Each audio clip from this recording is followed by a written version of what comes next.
Yeah, I hope that you hearing me.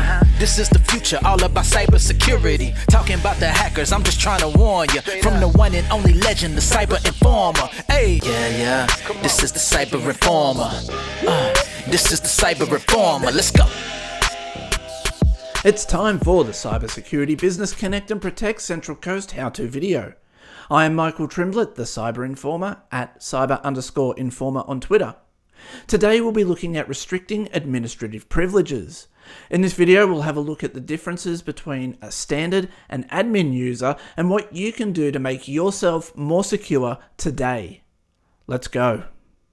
Recap. What are administrative privileges? Administrative privileges can be network or domain privileges, or workstation or local privileges. According to the Essential 8, we must restrict administrative privileges to operating systems and applications based on user duties. Regularly revalidate the need for privileges. Why do we do this? Admin accounts are like the keys to the kingdom. Hackers can use these accounts to gain full access to information and systems. For more information on this, go back and watch the video E8 Topic 6, Restrict Administrative Privileges. I do a deeper dive into what admin privileges are, and I give a demonstration of what restricting administrative privileges does. This video, we will concentrate on the practical things you can do right now to strengthen your security. If you are not a domain-controlled network, you can restrict your own privileges, but there's a catch. You need to have your account set as a standard user, but you need a second account with administrative privileges. When you originally set up your computer, you would have created an administrative user, whether you meant to or not. The first account set up on the computer is always an administrator. Setting up a standard user sounds counterintuitive,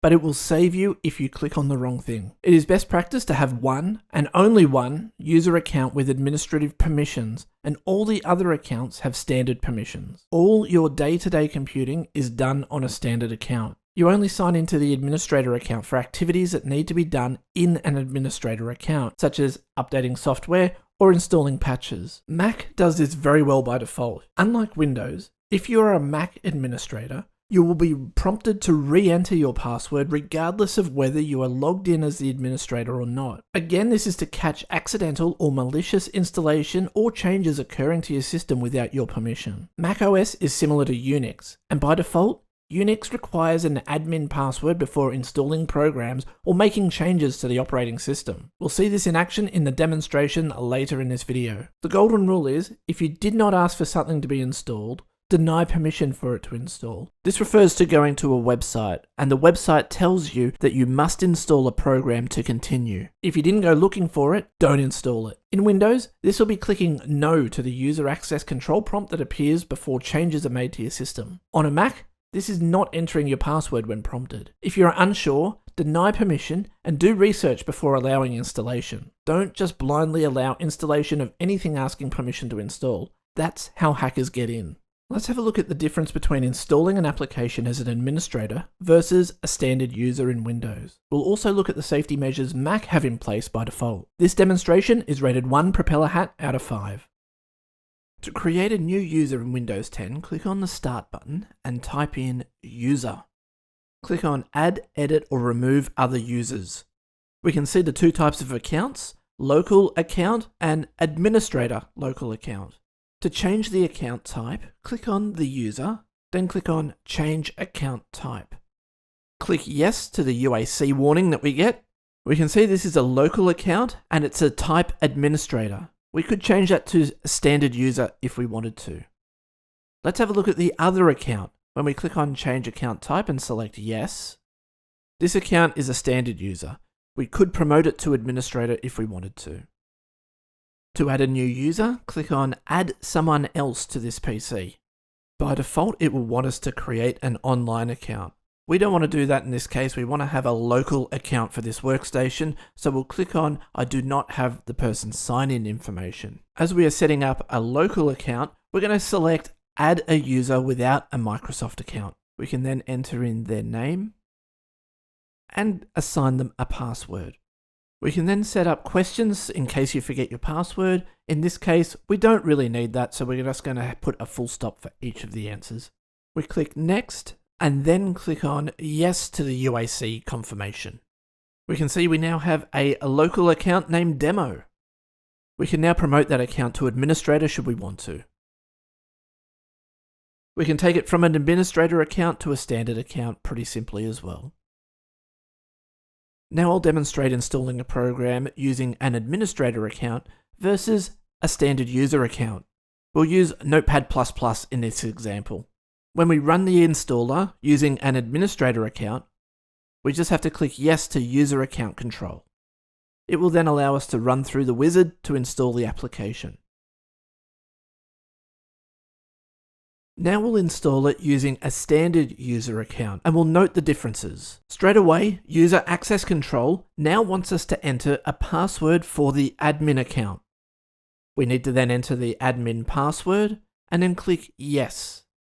If we get it wrong, notice we do not install the program. It will ask us for the password again. When we enter the correct password, it will allow us to run through the installation wizard as it did with the administrator account. Now we'll see how Mac handles software installation and configuration changes by default. I'll go in and change the automatic update settings on the Mac. So in System Preferences, we go to Software Update, and we're going to untick Automatically Update. Straight away, it now asks us to enter a password, even though my account is the only account on the system, which should have the highest privileges. I enter the password, and it accepts the change. If we go back in there and re-enable that setting, we see it automatically asks us for the password again.